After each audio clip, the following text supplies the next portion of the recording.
Upon watching Pride and Prejudice for the third time during my earthly existence, it became painfully apparent to me that a Regency-inspired shift was desperately lacking in my life. So, there was nothing left to do but make one. If you have ever seen or considered sewing a shift or men's shirt, you may find these diagrams familiar. For this entirely unplanned project, I did almost no measurements. As for which diagram I used, 'twas primarily this one on screen. I feel obliged to inform you, dear viewer, that this project is not a historically accurate one by any means, but instead a historically inspired one. You will also see my vision of design shift and evolve the further along we get into the process. Here I am cutting out the gores for the sides of the skirt, or the sides of the shift, I should say. I will mention that the audio in some of these clips are rubbish. I had my Bluetooth headphones connected for the majority of the process. I was listening to Les Miserables, not my brightest idea, and this pair of headphones in particular, they happen to have the most atrocious recording quality, so just some music will have to do for now. Here I'm marking out the middle of the shift, or the center front of the shift, and it was at this moment that I realized what a wonderful idea it would be to recreate this pleated look in the front of it that I'd seen on a shirt that I actually thrifted during spring break, which I will show right here in this clip of me at the bookstore, which ironically enough, I'm actually looking at the physical copy of Les Miserables, but yeah, I mean, my goodness, it's such a cool cover though. I was absolutely agog by the girth of the physical copy.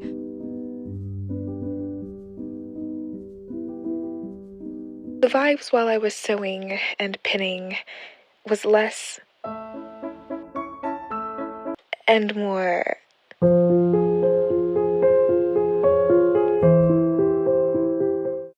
if you know, you know. Let me know if you read Les Miserables or listened to it like I did. I listened to a audio drama version and it was well done. A little too well done, in fact.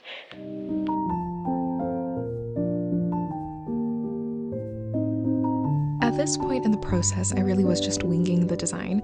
I realized that the shift was very wide. I did want quite a bit of flow to it. I wanted it to be a little bit fuller. However, the issue with that was that I didn't want it all to just be gathered at the neckline because one, it would be a little too bulky for my liking, and two, it would be boring, and I didn't want it to be boring, so I decided to do the pleated front. However, after I did a few pleats, I realized that it still wouldn't have taken in the front as much as it needed to. And so came the next evolution of the shift's design. Smocking.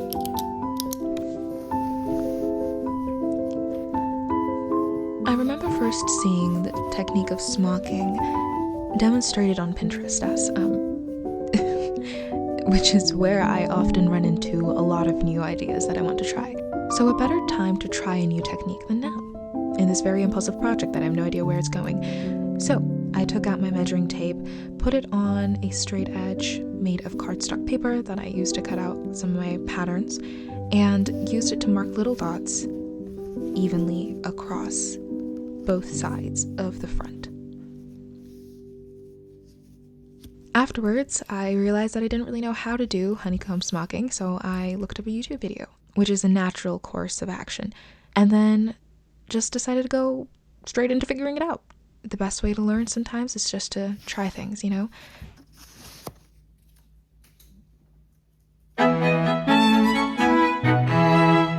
So with the assistance of a digital tutor, I threaded a needle and started smocking.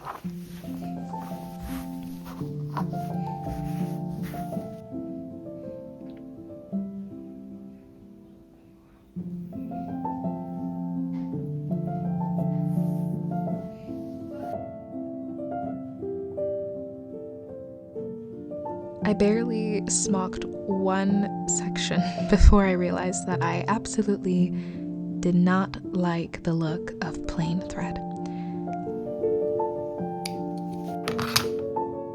I should have listened to the man in the YouTube video. He said that it's a lot more fun to do it with decorative thread, and I thought to myself, I think it'll be alright. I don't necessarily think I want to see it. However, there was a nagging little voice in the back of my head saying, but color? What about some color? So I went for a very subtle seafoam green embroidery thread. The reason I did embroidery thread was because it was a lot easier to sew, and the thin thread pulled at this already very lightweight fabric a little bit too much. So in order to compensate for that, I wanted a thicker thread and decided to grab a little bit more fabric with each point that you would smock. I'm not doing a great job explaining smocking. That's not what this is for. Do look up a YouTube video if you want to learn how to smock. This is my first time doing this after all.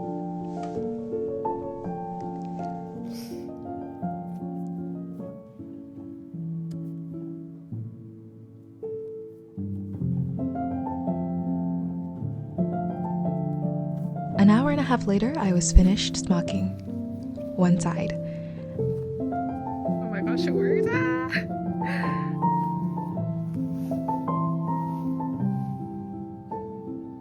It was actually very calming, meditative work. I really enjoyed it, especially because I was fully immersed in listening to Les Miserables. The name doesn't lie. It really does get pretty bad. Very, I wouldn't say bad. I would say pretty sad, really. But that's beside the point. This is not a book review. My hands needed a break, though, so I laid out my work to admire it and also to get a better idea of what buttons I would like to put in the middle. I love adding buttons for practical reasons and non-practical reasons. I will say non-practical reasons are always really fun. You can just kind of sew them anywhere you like. And I wanted 2 little buttons in the center front towards the top. So I took out my selection of buttons and started placing them and experimenting with which ones would look best. At first I thought I would try to match the embroidery thread that I used to do the smocking, and so I went in for this light-ish sage green, thinking maybe it was similar enough, but it was darker, and I didn't quite like the look of it. I wanted a much lighter vibe for this shift, since the material itself was very lightweight, and the colors that I was using and the accent color of the seafoam green was very light. So I tried some natural wooden buttons instead, but they were a little bit too large for my liking. So back I went to the place where I kept the rest of my buttons, in the little drawer in my sewing desk. I have a lot of buttons, but I don't have a lot of small ones. So I was a little stumped and decided to just leave it be and figure it out later.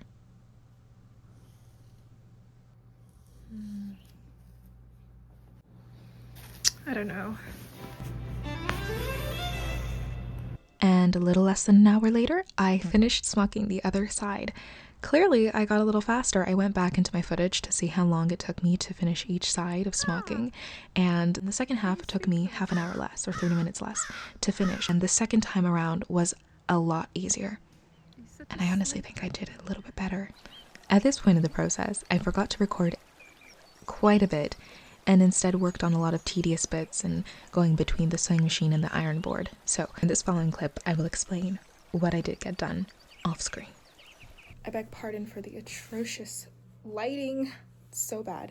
I hand sewed one side, but there's a pin here, and there are a few pins in the back, so I'm being very careful as not to impale myself, but it's on now, so this works. I just now need to gather this entire thing into this waistband. I don't know if I'm pointing. Come say hello. No? Okay. Oh. Well, now he's just on my bed. I could get this on without it feeling like I'm going to rip or tear anything, and the sleeves hold in place. I think I did hand sew, and it's going to work, so I think that'll help, and doing the same thing on the back will also help, and then I can focus on fixing these sleeves so that they don't stick out like this. I did add gussets. Perhaps I did not measure well enough. I'm not entirely sure. Oh, what a look. I think the honeycomb smocking came out very nice for my first time doing it, and I added, you can't see it in this atrocious lighting, but there are 2 butter yellow buttons, and I used the same embroidery floss that I did to do the smocking with seafoam green to sew the buttons in. All right, well, I'm gonna take this off now and hope not to draw blood. I've only drawn blood twice today, so I think that's pretty good. Yes, oh, there's this cute little hat that I thrifted, and there's like remnants of hot glue on it, which is okay because it'll all be hidden with lace and stuff, but I'm thinking of making a kind of like a makeshift faux Regency style bonnet here. I wonder if I can like bend this in a way. Ooh, wait, can I flip this inside out? I don't know if that's like sacrilege. This might be painful for those seeing it. I'm not about to break it, am I? Oh wow, it looks like a completely different hat. Anyhows, back to the machine. Don't worry, I'm flipping this back right side out again. You see? Back to normal. Here you see me trying to disguise the fact that I have double seams to anchor down the back of my shift by adding a decorative zigzag embroidery stitch with the same seafoam green that I used for the smocking. Just have to tie everything in.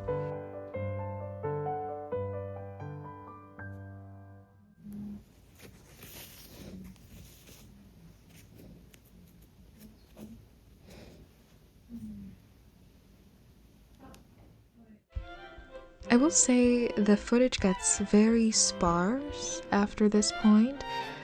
I'm ironing things, I'm cutting things. It's a lot of inside work. So the outside of the garment looks very nice, but I want to make sure that the inside has no raw edges, and so it's a lot of pressing and hemming and sewing and repeating the process over and over again, and it's very difficult to explain.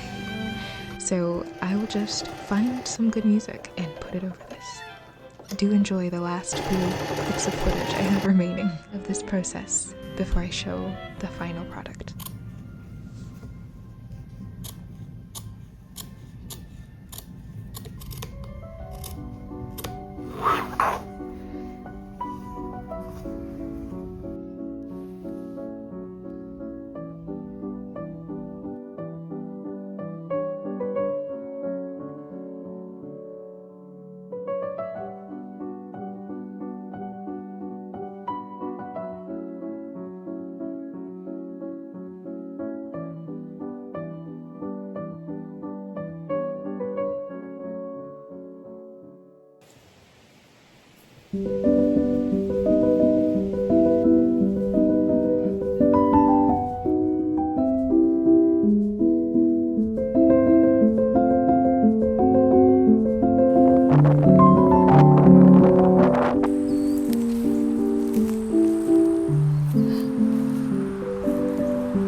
And that was my Regency-inspired shift.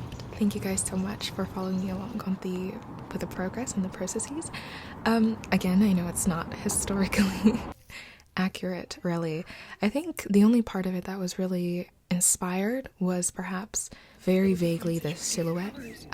As for this project, one of my favorite things about it was the smocking at the bust. I made a wonderful discovery, which I suppose if you really think about it, it's kind of obvious, but it's very accommodating for different bust sizes, and so it's definitely going to be a technique that I will be implementing in future garments for sure. Oh my goodness, it's the Three Musketeers, or the Three Ducketeers? Is that too? And perhaps you guys can too. Thank you guys so much for following along. And if you were ever wondering, yes, you can in fact cartwheel in a corset, as demonstrated by me and my sister. That's it from me for the time being. So until next time, go soak up some springtime sunshine, maybe watch or read some Jane Austen, or listen to an audio drama. I bet you there's a Pride and Prejudice radio drama out there somewhere. Maybe listen to that instead of Les Miserables. And I will talk to you guys later.